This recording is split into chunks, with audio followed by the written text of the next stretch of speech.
lot stronger than we think we are or give ourselves credit for. Sometimes life punches you in the face, twirling your world around so much that you don't even recognize it anymore. Life is never promised to be fair, and sometimes truly awful things happen to you and your loved ones. When the unthinkable happens, how will you respond? Will you cower in defeat and wallow in self-pity?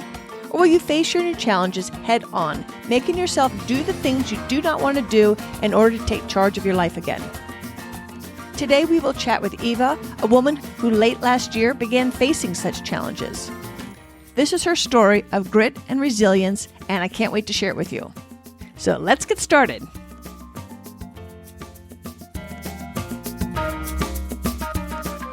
Welcome to the Active Travel Adventures podcast. I'm your host, Kit Parks. Why am I doing a show about grit and resilience?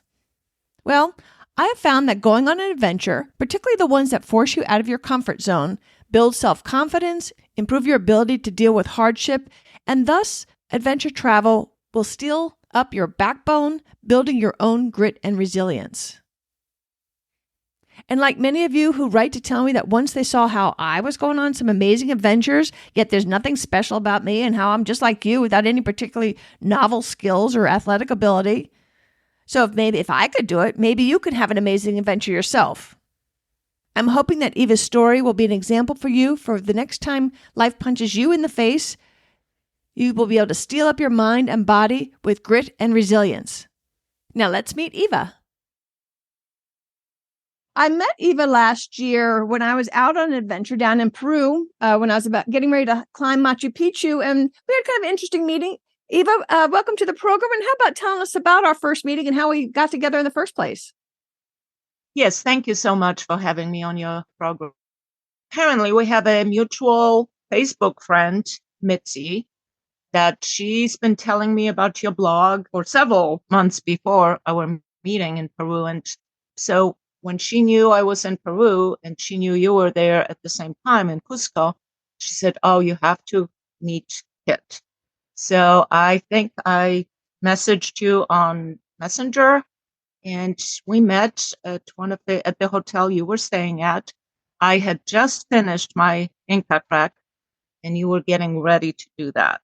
And we had a lovely meeting with your sister in the hotel and on the patio with coffee or whatever it was. I can't remember. And it was just great to meet you.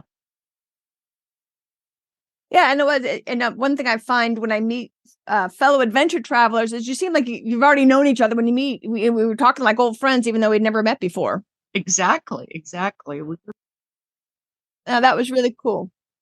So was doing something like Machu Picchu something new to you, or have you done adventure trips in the past? Or tell us a little bit about who Eva is.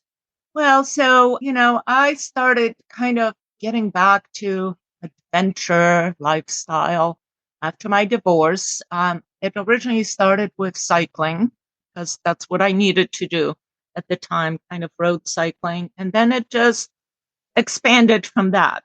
I met people who were into hiking, backpacking, camping, trekking.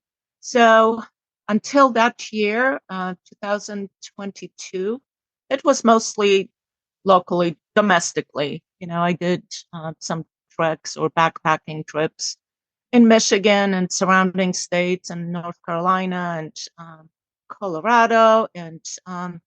But I was getting ready to do more and COVID came, and I'm sure that paused a lot of us on our international adventures. So 22 was the year when I said, okay, I'm going to do, all the big trips. So Machu Picchu was on my bucket list for a long time. I've had that vision, the picture of the Machu Picchu from the Sun Gate for a long time in my head, and I just wanted to do that. So when the opportunity came up, I signed up. I think it was probably January 2022, and I was really excited about it. And then I did another trip earlier in the year that just came up in May. So I went to Iceland and backpacked, a couple of the famous trails there with a group of Michigan friends. That was another trip of a lifetime. So that was in June, July. So your appetite sounds definitely like it got wet for doing adventure travels. Did you feel that, oh, this is the way I want to travel in the future? Like this is the way I want to go? Or Absolutely, absolutely. I had big plans for 2023. I was already planning a trip doing the Tour de Mont Blanc, Kilimanjaro, with some friends from Michigan that I backpacked in Iceland with. So I had big plans for the rest of my life, and I had to modify my plans and change, adjust. yes, so it was shortly after, I think maybe even like a few weeks or a month after we met, that your life just turned completely upside down. I mean, completely in unimaginable ways. Do you mind sharing your story? No, not at all. So I came back from Peru. It was probably around October 10th. And I did, the next weekend, I had a great backpacking or camping trip with my friends from Michigan when we were actually planning trips for next year. For 2023, we went to Red River Gorge, which is my favorite camping and hiking and backpacking area in Kentucky. And we had a great weekend. And then, you know, I did some other, small trips locally in Ohio. And then on October 29th, I was biking with some friends on forest roads in southern Ohio in my, again, favorite part of the state. And I had a flat tire. So after about 4.5 miles, I kept losing air on my tire. And I told my friends, you guys go ahead. I'll meet you back at the parking lot for lunch. And I decided to walk back, no big deal. 4.5 miles on a beautiful fall day. So I started walking and, had a wonderful time kind of reflecting, having, all sorts of happy thoughts. And about a mile from the parking lot, I was attacked by three pit bulls that were running loose while the owners were out of town for a week. And normally I've been around dogs, but three pit bulls was something that I've never encountered before. And I started yelling, hoping that the owners will just run out of the house and grab them. But I didn't know no one was around. So I endured probably 20 to 30 minutes of horror. First, the dogs just attacking me all around while I was trying to fend them off with my bike and trying to walk away from their property.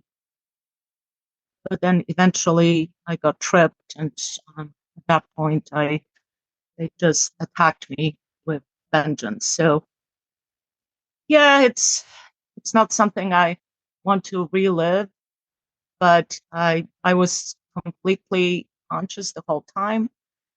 And luckily, people finally came by in cars. There were two cars that came by and saw what was happening and heard my screams. So they came to the rescue and, were able to chase off the dogs with the cars, ramming the cars into the dogs until they scared them off. But anyway, and they took me to the nearest hospital, local hospital, that was not equipped to handle the kind of trauma I endured.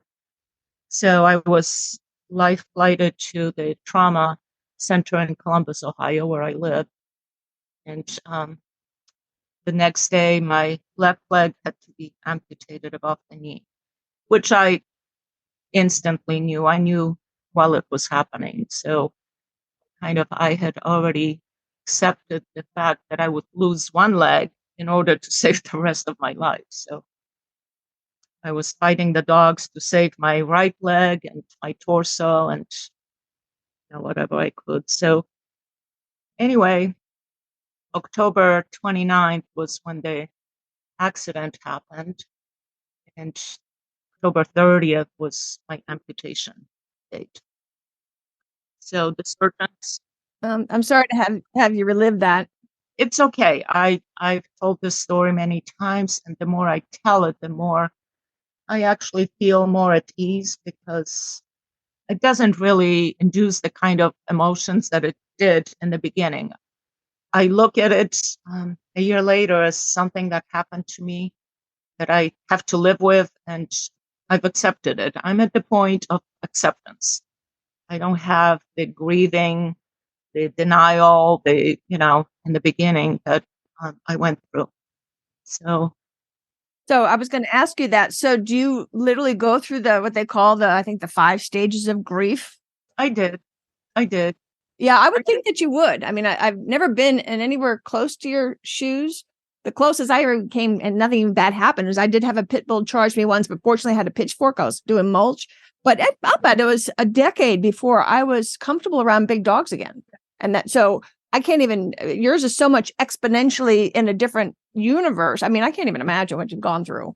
But I followed your stories. We became Facebook friends. And I just to see how your life has unfolded. That's the main reason I wanted you to come on. Not your story is powerful, but I think the more important, powerful story I want to share is the transformation I've seen in you in the past year from what had to be a mind-bending, devastating change of this is how life was supposed to go. And whoops, now you've done a complete 180.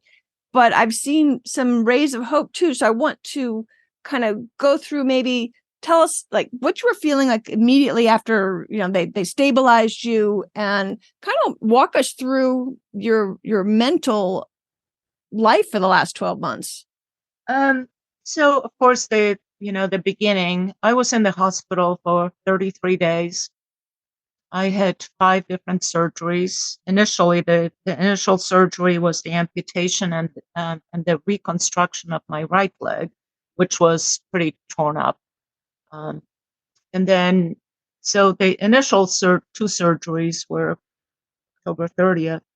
And then the first few days were kind of between being on pain meds and just overwhelmed with emotions and visitors. I didn't realize how many friends immediately found out.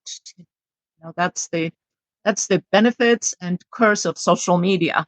The news kind of spread wild, like the wildfire. So people were just, my hospital room was like a revolving door, just between the nurses and doctors and visitors. I really didn't have much time to reflect on anything. But, once that kind of quieted down, I was determined to start rehab as soon as I could.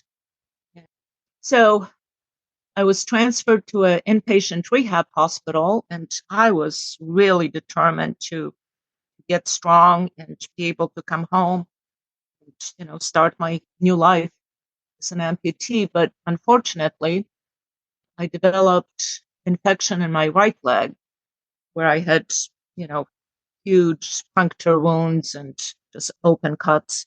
So I was back at the trauma hospital for 3 more surgeries to clean out the infections on my right leg. So that kind of set me back a little bit. And then back at the inpatient rehab, I was back determined to get ready to come home. And in the meantime, I started almost immediately within days, just searching amputee sites, support groups, learning how to live as an amputee. So that was kind of my goal and kept me off, this grieving and emotions. I was determined to just learn as much as I could about what I need to do because I've never known any amputees. I didn't know how to be one. And there was a huge amount of learning and research. So that, I was right from the beginning, I was kind of goal oriented to figure out what to do next. Is that your nature anyway? Are you a goal-driven person by your very nature? Describe myself as a problem solver.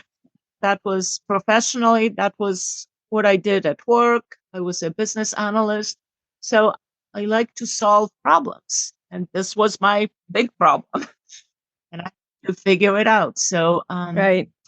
and I had a lot of support from my partner, Bob. And, he was just encouraging me and supporting me, but also giving me space to figure things out on my own. And so, and then my friends immediately started sending me links to different things. And so there was just a lot of information that I had to absorb. And it kind of kept me out of that self pity space. And it was busy. And the hospital and the rehab center was a safe space where things were done for me. I had schedules, I had to follow routines. The scary part was coming home. And I came home November 30th.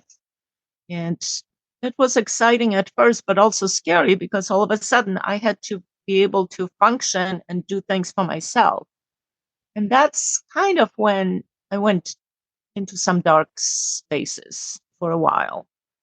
December was pretty tough because I was still in pain. I still was fighting infections and having nurses coming for home care, and I had no place to go.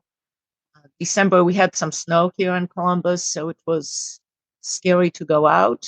I still had to go to doctor's appointment, but it was huge amount of effort each time. Learning how to take a shower, get dressed. Um, And at this stage, are you on crutches or in a wheelchair, or how are you getting around? well, I had a wheelchair, I had a walker. So primarily in December, I was moving around in a wheelchair around the house with a walker. When I needed to just go out. Yeah, so I had some challenges that I have 4 steps to get out and into the house. So it was when I remember those days, those early days, I literally it took me probably ten minutes just to get from my front door to the car Wow. because it was the process, keeping the storm door open so I could walk out with the walker, then move the walker down 4 steps. Bob was, of course, had to help me with all this. Grab the wheelchair. It was a very, very involved process each time. But now when I think about it, gosh, I've come a long way. Right. And I imagine it helped the fact that you were so fit before you went to the hospital for a month, because that's going to waste away your muscles and all that. So you did have, I would think, at least some muscle memory. You were in very good shape when the accident happened. I was. And that's what, everybody remarked on, including my PTs and OTs, that I was in a good shape to start with. So it didn't take long to regain the strength and just keep moving forward. And I'm sure your positive attitude helped tremendously in that. Although, like I said, I can't imagine not having some Debbie Downer days. I mean, I know that, I try to stay upbeat myself, but I'm going to have some pity parties if I'm going through what you're going through, I'm sure. Oh, I did. Mostly, so it mostly hit me in the mornings because I'm a morning person. And in the past, every morning I had plans for the day. I was either biking that day or hiking or meeting friends. And all of a sudden, wake up in the morning and there is nothing. Just maybe a doctor's appointment or maybe a nurse coming home. That was my life. And that kind of brought tears to my eyes that in the morning, I had to look at my whole day ahead of me and just figure out what to do with that time. But friends were just wonderful, and that helped because that filled my days. Friends coming to visit, sending cards, meals. It was just incredible support. And then, once I started going out a little more, I remember meeting as soon as I could drive. I was determined to get off pain meds so I could drive and get myself out. So once I did that, I remember I drove myself to a lunch with friends and I hopped with a walker to the front door and it was just something that it felt like a small victory to be able to do that on my own, where I got the prosthetic. So Well, it sounds like a huge victory. And when did you get the prosthetic? Refresh me, my memory. January 24th. Okay. And how was just adapting to that? Was that exciting or terrifying or all of the above? All of the above. Because before I got the prosthetic, I was fitted for it a couple of weeks earlier. They do casting, and all the measurements and so forth. So I was anticipating and getting excited. And in my head, in my mind, I thought that once I get this device, I'll be up and walking and doing stuff and, moving around. And, when I did on January 24th, and I tried to wear it, I was told to wear it for at least 2 hours a day. I could not stand wearing it. It was horrible. It felt completely foreign. It hurt. It felt heavy.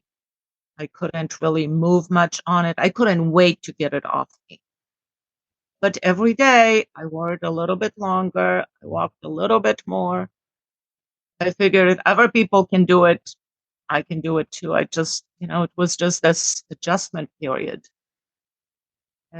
So is that your main way to make yourself do something you don't want to do? Or how did you make yourself, because it's not fun. It just, and that's something else we can relate to adventure travel too. Sometimes you got to do things you don't want to do it, but you got to do it. No. So how did you do it? You have to embrace the suck, as they say. I just followed the advice and, kind of guidance. Again, there are support groups, so you can ask questions. And I did a lot of that. I just connected with other amputees and, they say you just have to keep doing it. It will eventually become part of you, which is not really so because I don't think this will ever become part of me. My leg, I named her Helga. It helps me to do what I need to do. Now I'm able to wear it all day long, and I kind of look forward to putting the prosthetic leg on in the morning because I can't wait to get out of bed and do stuff. And I take it off when I'm ready to go to bed, but I don't feel that it will ever be part of me like a natural leg. It's just a foreign object that helps move, but it's still, it's pretty high functioning, but I have to be very intentional in everything I do, whether it's walking, biking, just doing stuff around the house. I have to pay attention to every step. And now you are back out doing adventures again. Tell us about that. Yes, I'm very excited. It's different. It's slower, shorter distance, but I keep pushing myself. So I had goals and I got my goals were first I wanted to just walk in my neighborhood. And I set myself goals to, the route that I used to do around the block or a couple of miles. And I wanted to do that by March, by first day of spring. Well, I did that probably a month ahead. Then my next goal was to go to a metro park, local metro park, walk on a flat trail. And I did that probably, I would have to look back, but early, maybe April, May. And then my next step was to go to a state park. So a little more challenging terrain, a little more hilly. And I did that by the summer. I was going on hikes, probably between three. I think my longest one in the summer was maybe 9 miles on a relatively flat terrain. Which, and most people can't do 9 miles, period. So, I mean, that's kudos to you. Can you handle like roots and rocks, or does it have to be like rails to trails or What kind of conditions can you hike on? I've been going back to my favorite trails that I remember as being, a little bit of a challenge. One, in fact, is called Roots and Rocks. It's a trekking Wow. course. So I've done that a couple of weeks ago. I went and I think I did about 6 miles, and it's truly rocky and rooty and with a lot of logs because that's what trail runners love. So and I was able to do that. So I'm pretty happy about that. That's amazing. And how about biking? Biking is tough, the kind of biking I used to do. I started biking with Adaptive Sports Connection, and they provided all the equipment. So they have different kinds of bikes. I settled on a recumbent tricycle because balancing on an upright bike is really hard for above the knee amputees.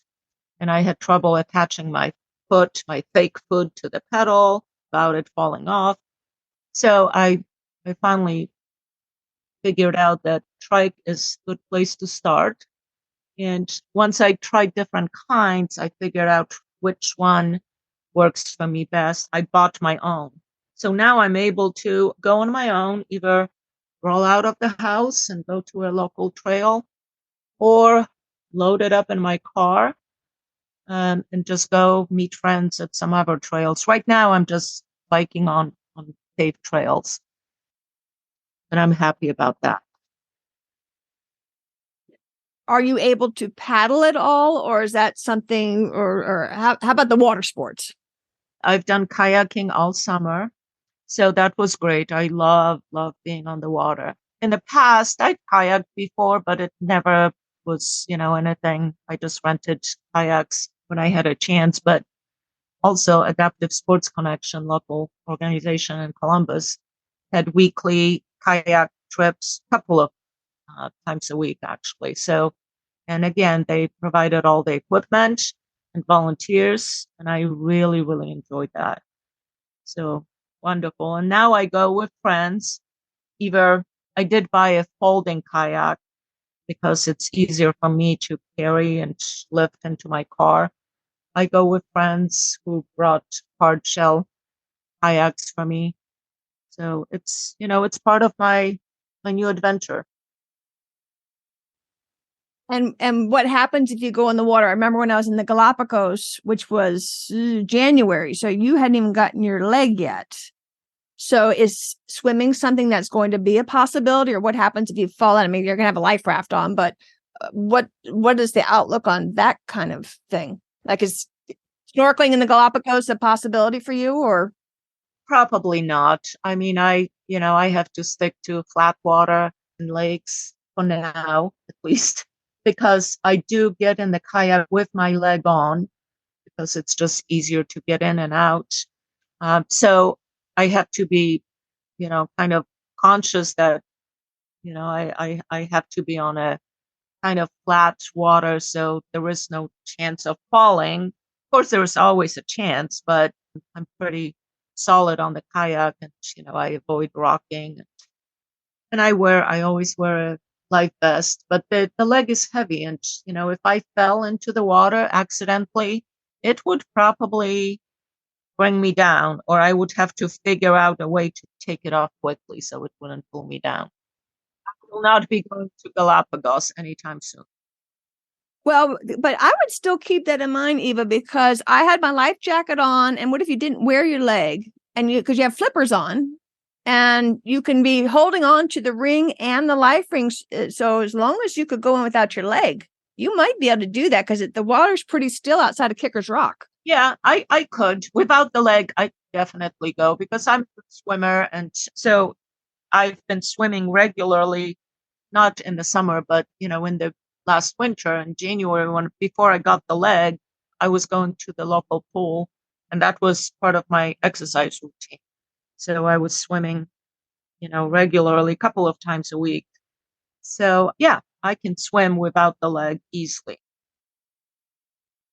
I hope you look at it. Lots of fun animals down there. You would love it. When you look back, I mean, your progress to me has just been phenomenal. What kind of insights or feedback do you find from your new? I don't know what you call.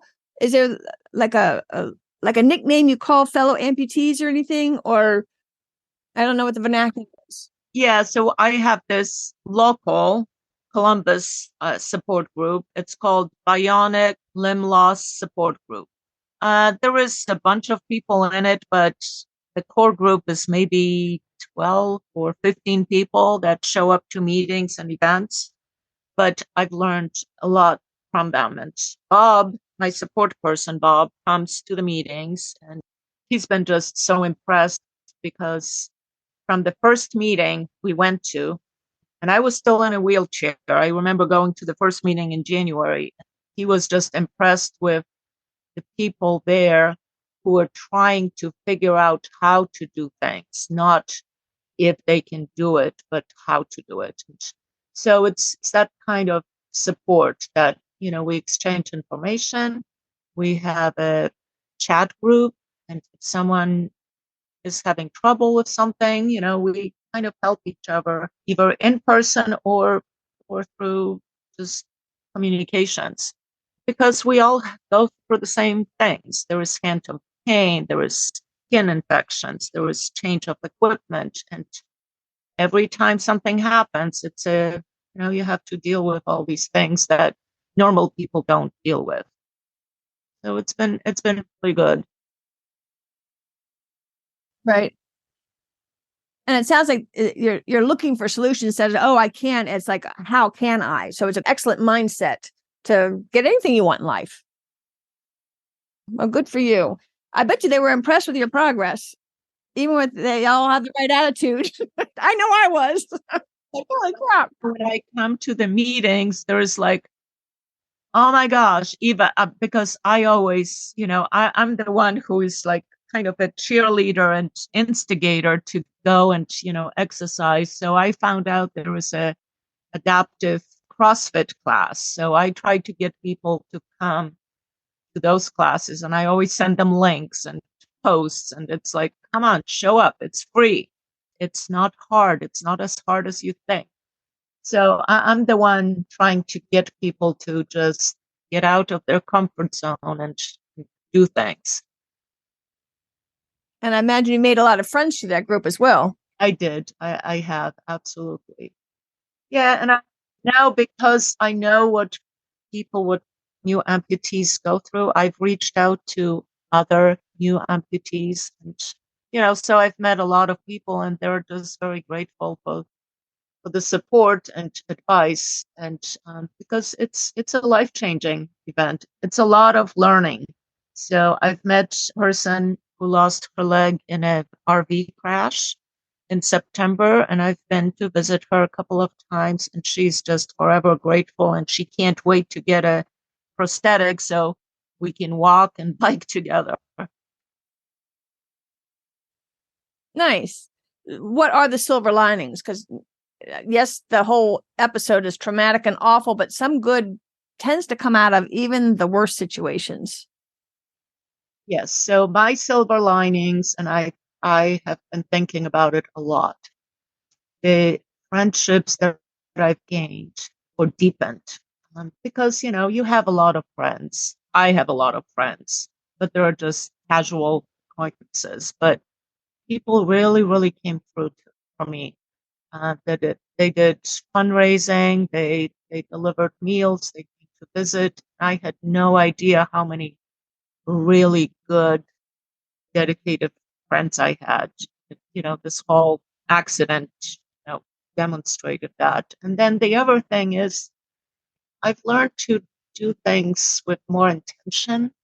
Um, because before this happened, I was biking and hiking, usually with a lot younger people than me, trying always to keep up and stay with them and, and push myself. Now I don't have to do that. I just live my own life. I enjoy solitude at times because I want to test myself. I want to focus on my walking and I want to improve my pace and get rid of the limb. So I have to do that by myself before I can go on group walks or hikes or rides. I live with a lot more intention than I used to. I think I have a lot of empathy for people who go through, life-changing events and who struggle with mobility. I pay attention. I pay attention to the accessibility. And whenever I see challenges, I try to fix it. When I see stores with no handicap parking, even though I can walk, I always think of my friends who are in wheelchairs. I said, I always think to myself that they couldn't access that store. And I've done it a couple of times. I've contacted the property management and they put in handicaps. You mentioned, you're living with more intention. What other ways has your outlook on life and how you want to spend the limited days of our lives, has any of that changed in the last year for you because of what you've gone through? Yes, it has. I cherish the friendships and I want to maintain them and pay attention to people in need and just and still keep doing what I love. I love being outside. I love being outdoors. So I'm gonna keep doing it, and I just keep thinking of new ways I can enjoy the outdoors. Maybe I won't go back to Machu Picchu because when I think of that trail, it's just it it would be next to impossible for me to do right now. But there are other places to go that I haven't experienced yet. So I always look for new places to go, new people to meet, new sports to try. I'm going to do downhill skiing this winter Wow. on either sit skis or whatever adaptive way there is. Yeah, so I hope to go back to cross country skiing. I haven't figured it out yet, but I'm going to try. So there are ways to live a full life. Very cool. I think one thing that impressed me too, even this could be because your whole problem solving background, you didn't just say, oh, I'm going to do this. You broke it down into the baby steps. It's what I'm always referring to in the show as the +1. Just push yourself a little bit outside your comfort zone to do that next thing, get the confidence skills for that, and then push yourself just kind of leap a little bit at a time. And that's what you've done in the last year to tremendous success.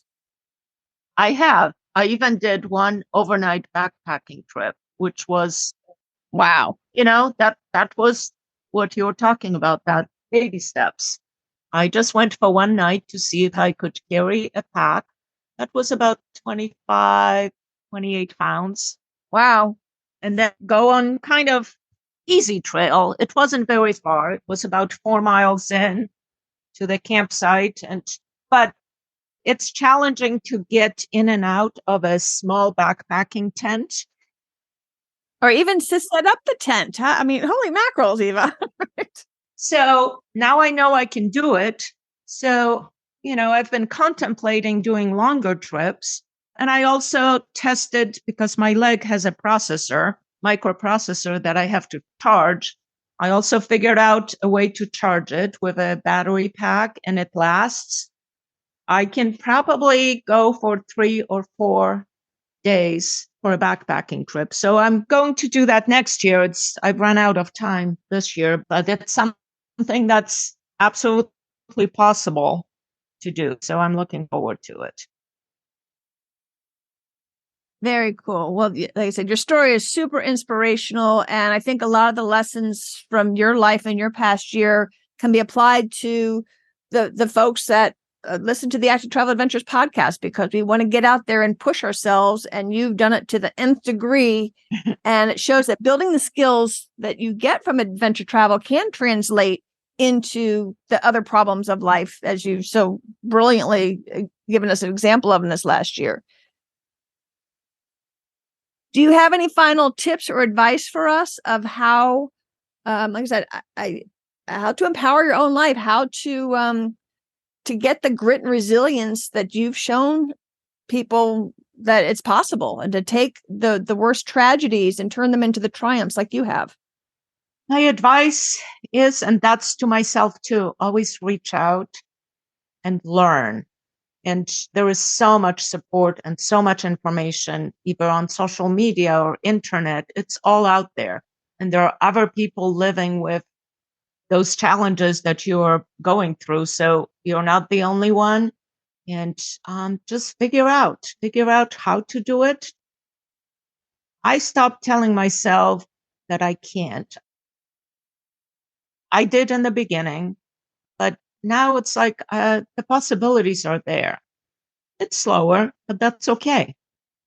I don't have to be the first to the finish line. It's humbling to be the last one now, but it's still joyful. Just find joy every day. There is something to do. And seize the day too. Tragically, in the last month, another friend of mine, a venture travel friend, fell down the stairs and he's now paralyzed. So you don't know what tomorrow's going to bring. And I don't know. I don't know if I'll keep this in the show or not, but yeah, he may never walk again. He may never move a limb again, and just holy mackerels. You don't know what tomorrow's going to bring. So you need to do what you want to do now and not put it off till later. And there is, of course, I just watched, this is again, it's just a side note. I just watched this movie. It's called Full Circle. It's about paraplegic older man from the 70s who was an adventure traveler and had a horrible accident and had to reinvent himself. And then a parallel story, more recent, this snowboarding young man who got paralyzed. It's a great film. It just won the grand prize at the Banff Mountain Film Festival. If that's not inspiring for anyone, I don't know what is. And both men were paraplegic, but they were doing amazing things. Kind of crazy. I'm going to watch that tonight. I'll put a link in the show notes so that others can find it too. And I can't wait to send that to my friend because I don't even know what to say. I mean, what do you even say? I didn't know what to tell my friend, What was the most helpful things to hear from your friends when you were first trying to come to grips with what's going on? Outside, you're probably getting too many visitors because you're exhausted, but what things help? I can tell you what did not help first. Okay. So all my friends who know me and how active and outdoorsy and strong I was, they all kept saying, "Oh, if anyone can do it, you will. You will be right back there, doing." But they don't know how hard it is. And I'm doing what I can, but I will not be doing what I used to do at the same pace. So that was not helpful, although they meant well and they wanted to encourage me. But I kept sometimes after I heard it, like for the 100th time, I kept thinking to myself, you have no idea what I'm going through. So that's not helpful to say, Right. You'll be out there doing the same thing. The most helpful thing for me in the early days was a visit from 2 amputees who walked into my hospital room.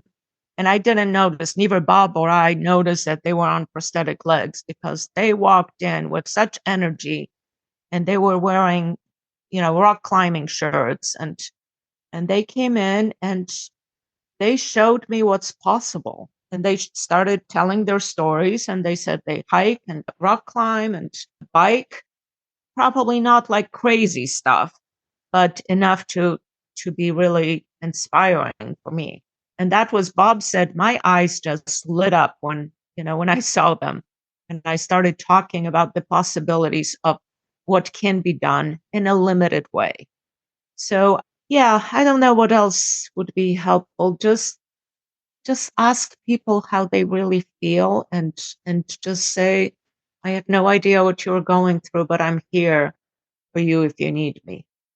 Just, it's especially in the early days, it's really hard. It's very emotional. So Nice. Well, thank you for that. You said something else interesting in your explanation of that.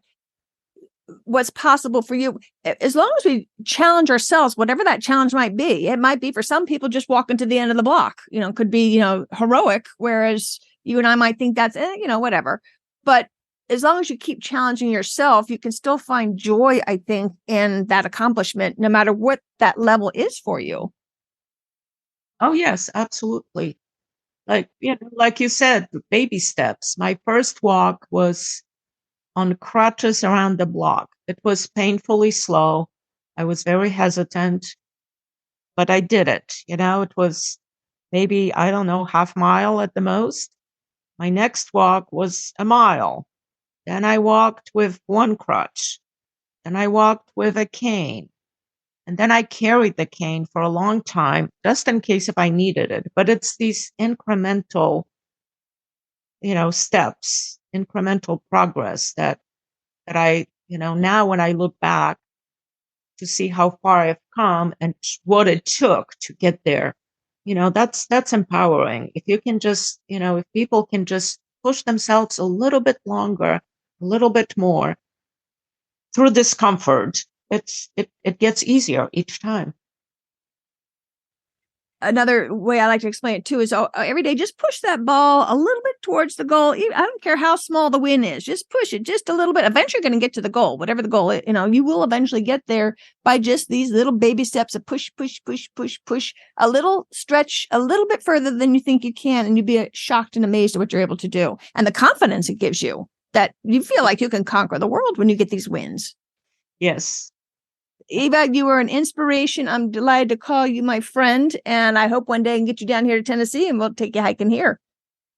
I would love that. I would absolutely love and that. I can, before you come down here, I'll see if I can find one of those bikes for you. Okay. So, all right. Well, I am very grateful for your time. So if Eva want to follow you on your journeys, what's the best way for them to reach out to you on social channels? I'm on Facebook. Primarily, that's my channel. I'm listed as Eva Simons, and I welcome people to watch my progress or connect with me through Facebook.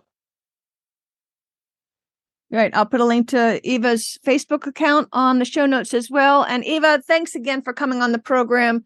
I am super delighted that Mitzi connected us and I got to meet you in person. Thank you so much, Kit. I love watching your adventures as well. So I have no doubt that you found Eva's story inspiring. Please share this episode, especially with somebody who needs encouragement right now. I do believe that even in the most horrible scenarios, that some good comes out of it, that there is a silver lining. So look for it and cling to it, especially on those days when you just think, I can't do this anymore. In my darkest days, in the earliest years after my husband's death, while simultaneously mourning him and trying to turn around our business that we'd neglected during his illness, I had this saying taped to my laptop to remind me that brighter days would be ahead. My barn having burnt to the ground, I could now see the moon.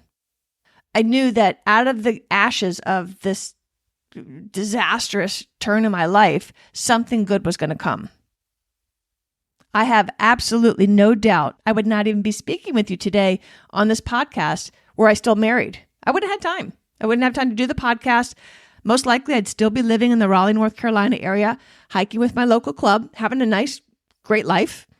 My Nicaragua backpacking trip, that was one of the spurs of this whole adventure life of mine now, probably wouldn't have happened. I seriously can't see my husband, Bill, being okay with me going backpacking with 11 guys. I knew none of them, one just barely, and one of the guys brought his daughter. He wouldn't forbid me, but I just know he would not be comfortable. I wouldn't have gone. And even if I did go, would I have so soon after that trip headed to Scotland and walked the long distance West Highland Way to Jamie, who I met in Nicaragua, his 40th birthday party? Those are the two trips that inspired this show and my subsequent adventures as I learned about this amazing thing called adventure travel and the incredible opportunities to see the world in this fun and challenging way. I just totally doubt that any of this whirlwind of the last 6 years would ever have happened. Adventure travel feeds my soul. I would never have known it even existed. In Eva's case, her tragedy not only taught her how strong her friend network is, but it also expanded it with new friends she's made who face similar challenges. Eva has become more intentional in how she spends her time and her days, and that's something we can all practice more. And she credits the loss of her leg and how that's changed her mindset and her body for doing that. That's a beautiful thing to have emerged from her loss. Building grit and resilience is something we can all use more of. I really appreciate you listening. Until next time, this is Kit Parks. Adventure on!